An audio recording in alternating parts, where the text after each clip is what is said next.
اما بعد فاعوذ باللہ من الشیطان الرجیم بسم اللہ الرحمن الرحیم الذین وہ لوگ یؤمنون جو ایمان لاتے ہیں بالغیب غیب پر ویقیمون الصلاۃ اور قائم کرتے ہیں نماز ومما اور اس میں سے رزقناہم جو ہم نے ان کو رزق دیا ینفقون خرچ کرتے ہیں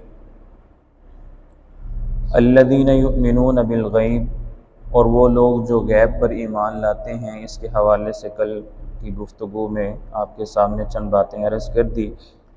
وَيُقِيمُونَ الصَّلَاةَ یہ اللہ تعالیٰ نے سورۃ البقرہ میں مومنین متقین کی دوسری صفت یہ بیان فرمائی کہ نماز قائم کرتے ہیں۔ تو نماز قائم کرنے کے حوالے سے دو باتیں اس کے تحت آتی ہیں، ایک ہے پابندی صلاۃ اور دوسرا ہے نماز کے تمام تر فرائض، واجبات، سنن، مستحبات، ہر چیز کا خیال کر کے نماز پڑھنا۔ تو دونوں لازم اور ضروری ہیں۔ اللہ تعالیٰ نے قرآن مجید میں ارشاد فرمایا ان الصلاۃ کانت علی المؤمنین کتابا موقوتا کہ نماز مومنین پر مقررہ اوقات میں فرض کی گئی ہے۔ تو جب وہ وقت اللہ تعالیٰ نے جن میں نماز فرض کی ہے تو ان اوقات میں نماز پڑھنا ضروری ہے، الا یہ کہ کبھی کبھار کوئی مسئلہ ہو جائے تو پھر انسان اس کو قضا کر کے پڑھ لے۔ اور پھر نماز کے ادا کرنے میں بھی پابندی جماعت، با جماعت نماز ادا کرنا، اس کے لیے آپ صلی اللہ علیہ وسلم نے بہت زیادہ تاکید فرمائی۔ ترمذی شریف کی روایت ہے، آپ صلی اللہ علیہ وسلم نے ارشاد فرمایا کہ اگر مجھے بچوں اور عورتوں کا خوف نہ ہو تو وہ لوگ جو با جماعت نماز ادا نہیں کرتے، فرمایا کہ میں اپنے ساتھ کچھ لوگوں کو لے کے جاؤں اور میں ان کے گھروں کو آگ لگا دوں۔ ابھی نماز چھوڑنے والوں کے بارے میں بات نہیں ہو رہی، وہ لوگ جو با جماعت نماز ادا نہیں کر رہے، ان کے لیے آپ صلی اللہ علیہ وسلم نے فرمایا کہ میرا دل یہ چاہتا ہے کہ میں ان کے گھروں کو آگ لگا دوں۔ اور پھر آپ صلی اللہ علیہ وسلم نے ارشاد فرمایا کہ جو انسان اکیلے نماز پڑھتا ہے اللہ تعالیٰ ایک نماز کا ثواب عطا کرتے ہیں، اور جو انسان جماعت کے ساتھ نماز ادا کرتا ہے اللہ تعالیٰ 25 نمازوں کا ثواب عطا فرماتے ہیں۔ تو اس لیے یہاں پہ یقیمون الصلاۃ تو پابندی ہے نماز، کہ نماز کی انسان کو پابندی کرنی چاہیے، تو وہ ایک ترتیب کے ساتھ نماز پڑھے۔ اور پھر اس کے ساتھ یہاں پہ وہ نماز کے جو طریقہ کار آپ صلی اللہ علیہ وسلم نے بتایا، بالکل اسی طریقے کے مطابق انسان کو نماز پڑھنی چاہیے۔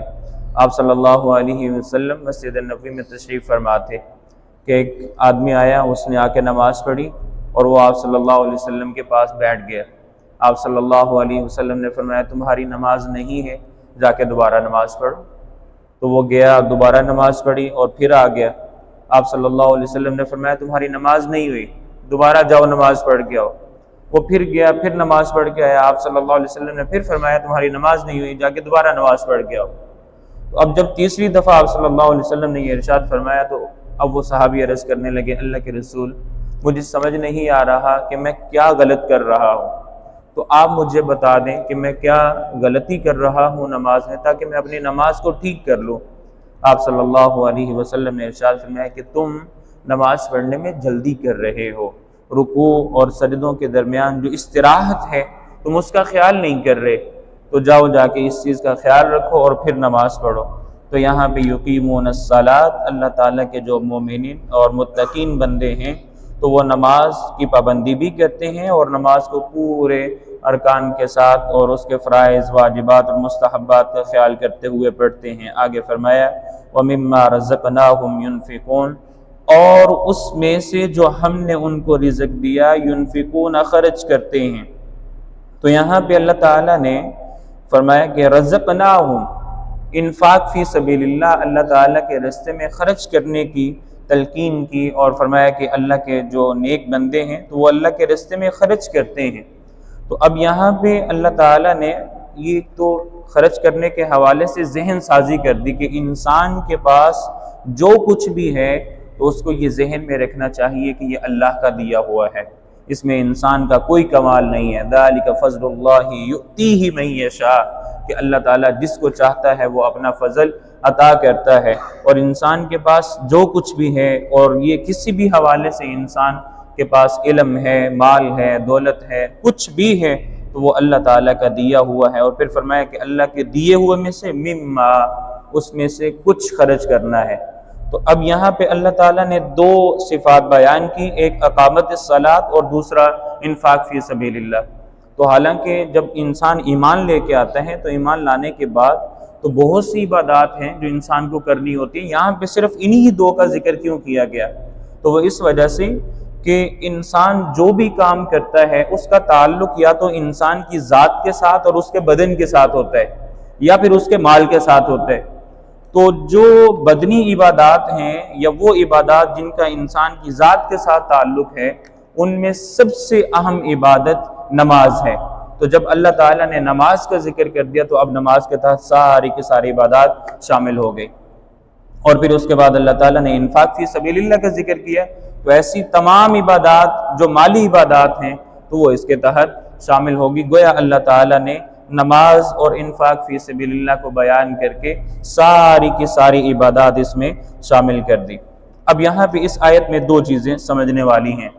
الذین یؤمنون بالغیب، آیت کے پہلے حصے میں اللہ تعالیٰ نے ایمان کا تذکرہ کیا، اور اس کے ساتھ ہی پھر اقامت الصلاۃ اور انفاق فی سبیل اللہ کا تذکرہ کیا۔ تو یہاں سے دو چیزیں سمجھ میں آئی کہ ایمان لانے کے ساتھ ساتھ نیک اعمال کا ہونا بہت ضروری ہے۔ بغیر اعمال کے ایمان کسی کام کا نہیں، اور بغیر ایمان کے اعمال کسی کام کے نہیں، دونوں لازم اور ملزوم ہیں۔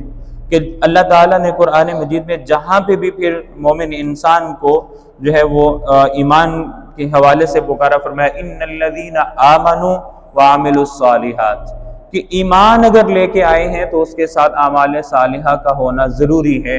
اگر اعمال صالحہ نہیں تو انسان کسی کام کا نہیں ہے۔ تو یہاں پہ بھی اللہ تعالیٰ نے پہلی صفت اگر ایمان والی بیان کی، اس کے بعد اللہ تعالیٰ نے اعمال کا تذکرہ کیا کہ اعمال یہ جو اللہ تعالیٰ کے متقی بندے ہیں تو وہ اگر ایمان لے کے آئے تو پھر اس کے ساتھ اعمال کا ہونا ضروری ہے۔ ٹھیک ہے، تو اللہ تعالیٰ سے دعا ہے کہ جو کچھ کہا سنا اللہ تعالیٰ اس کو قبول و منظور فرمائے، اور اللہ تعالیٰ ہم سب کو قرآن مجید کو سمجھنے کی اور اس پر عمل کرنے کی توفیق عطا فرمائے۔ وما علینا الا البلاغ المبین۔ آمین۔ الحمدللہ۔